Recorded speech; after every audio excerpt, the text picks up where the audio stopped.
Assalamualaikum warahmatullahi wabarakatuh. Nama saya Alda Rika Alprianti, NPM 005. Nama saya Sirahayati, NPM 049.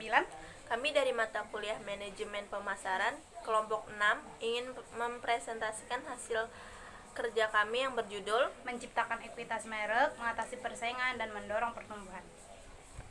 Ekuitas merek.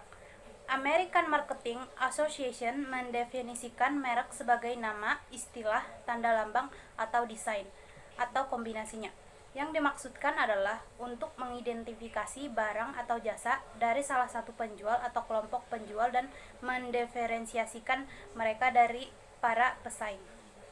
Maka, merek adalah produk atau jasa yang dimensinya mendiferensiasikan merek tersebut dengan beberapa cara dari produk atau jasa lainnya yang dirancang untuk memuaskan kebutuhan yang sama. Perbedaan ini bisa fungsional, rasional, atau nyata berhubungan dengan kinerja produk dari merek. Peran merek.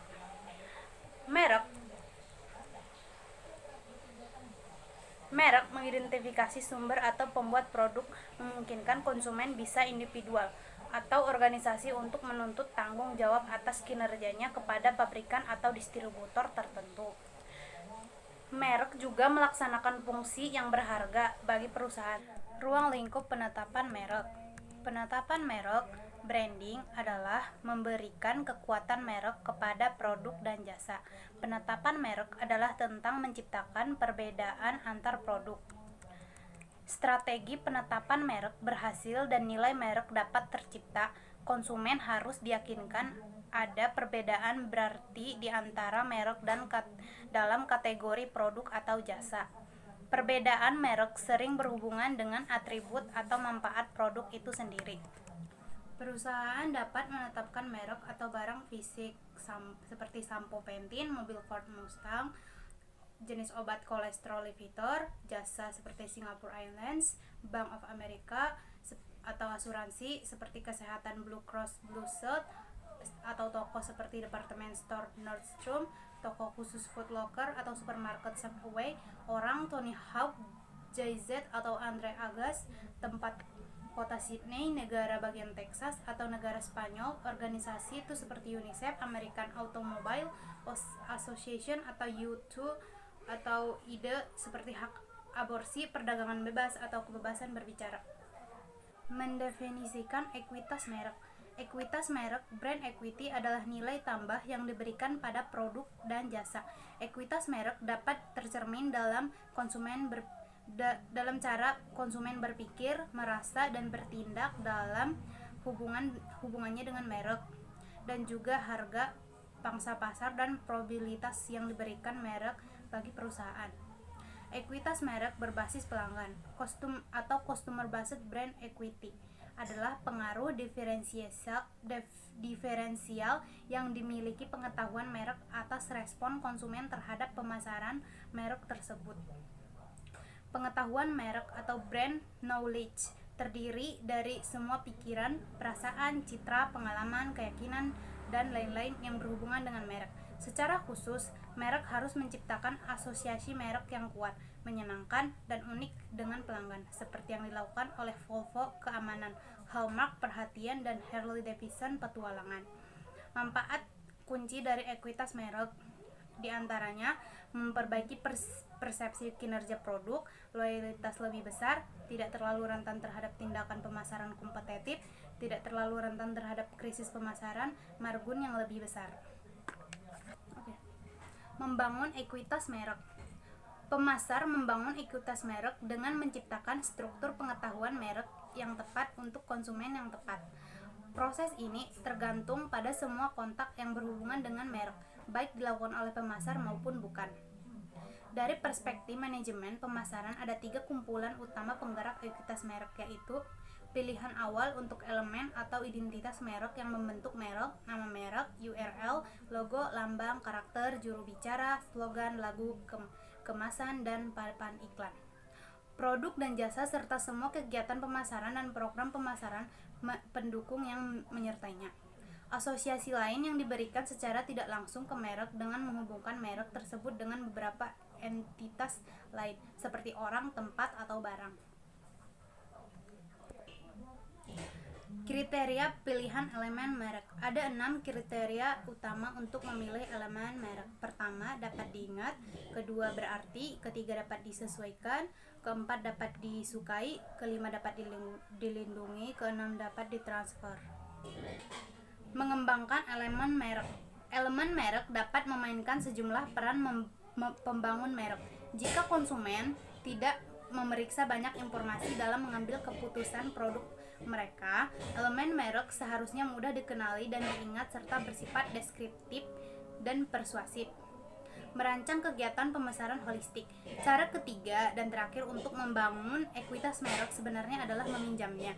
Maksudnya adalah menciptakan ekuitas merek dengan menghubungkan merek ke informasi lain dalam ingatan yang memperlihatkan arti bagi konsumen. Persaingan, kekuatan kompetitif. Ancaman yang terkandung dalam kekuatan ini adalah sebagai berikut. Ancaman rivalitas segmen yang intens. Kondisi ini akan menimbulkan perang harga, perang iklan, dan peluncuran produk baru yang cukup sering serta akan membuat segmen menjadi segmen yang mahal untuk bersaing.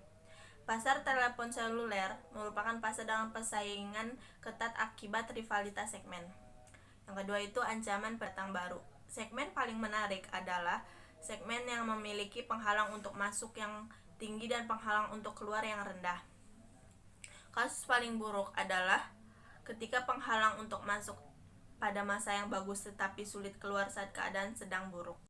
Mengidentifikasi pesaing. Konsep pasar untuk persaingan menjumlah pesaing aktual dan potensial yang lebih besar dibandingkan persaingan yang hanya didefinisikan dalam istilah kategori produk. Menganalisis pesaing.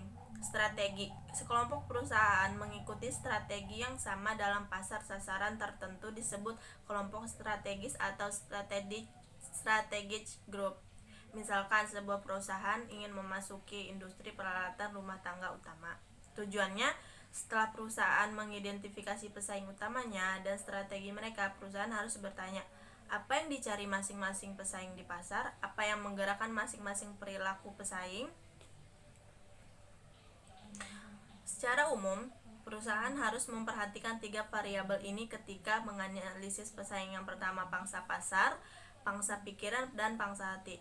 Pangsa pasar, share of market, pangsa pasar sasaran pesaing. Pangsa pikiran, persentase pelanggan yang menyebut nama pesaing dalam merespon pernyataan. Pangsa hati, share of heart, presentasi pelanggan yang menyebutkan nama pesaing dalam merespon pernyataan. Memilih pesaing. Setelah perusahaan melakukan analisis nilai pelanggan dan mempelajari persaingannya secara hati-hati, perusahaan dapat memfokuskan diri pada salah satu kelas pesaing berikut. Pesaing kuat melawan lemah, pesaing dekat melawan pesaing jauh, dan pesaing baik melawan pesaing buruk. Memilih pelanggan. Sebagian persaingan, perusahaan harus mengevaluasi basis pelanggannya dan memikirkan pelanggan mana yang rela mereka lepas dan mana yang ingin dipertahankan. Salah satu cara untuk membagi basis pelanggan adalah berdasarkan apakah pelanggan itu berharga atau rentan, menciptakan kisi yang terdiri dari 4 segmen. Strategi kompetitif bagi pemimpin pasar. Memperluas total pasar. Secara umum, pemimpin pasar harus mencari pelanggan baru atau lebih banyak penggunaan dari pelanggan lama. Mempertahankan pangsa pasar. Apa yang dilakukan pemimpin pasar untuk mempertahankan wilayahnya? Respon paling konstruktif adalah inovasi berkelanjutan. Memperluas pangsa pasar. Perusahaan harus mempertimbangkan 4 faktor sebelum mengejar peningkatan pangsa. Yang pertama itu kemungkinan memprovokasi tindakan antitrust. Yang kedua, biaya ekonomi. Yang ketiga, melakukan kegiatan pemasaran yang salah. Yang keempat, pengaruh peningkatan pangsa pasar terhadap kualitas aktual dan kualitas anggapan. Strategi kompetitif lain. Perusahaan yang menduduki peringkat kedua, ketiga, dan lebih rendah dalam industri sering disebut perusahaan runner-up atau pengikut. Perusahaan ini dapat menerapkan 1 atau 2 posisi. Mereka dapat menyerang pemimpin dan pesaing lain dalam perebutan agresif atau pangsa pasar. Mendorong pertumbuhan. Fungsi penting pemasaran adalah untuk mendorong pertumbuhan, penjualan, dan pendapatan bagi perusahaan. Pemasaran sangat mahir dalam melakukannya untuk produk baru dengan keunggulan kompetitif dan banyak potensi. Sejalan dengan itu, Phil dan Milton Kotler menekankan strategi berikut. Pertama, tumbuhkan dengan bangun pangsa pasar Anda. Kedua, tumbuh dengan mengembangkan pelanggan dan pemangku kepentingan yang berkomitmen. Ketiga, tumbuhkan dengan membangun merek yang kuat. Keempat, tumbuh dengan menginovasi produk, layanan, dan pengalaman baru.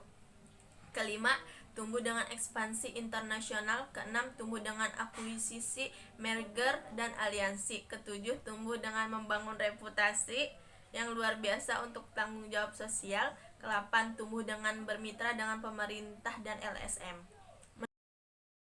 Menumbuhkan inti.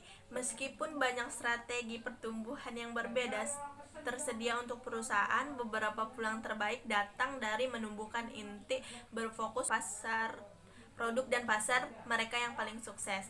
Guru pemasaran Inggris David Taylor menganjurkan 3 strategi utama dan mengutip contoh-contoh ini.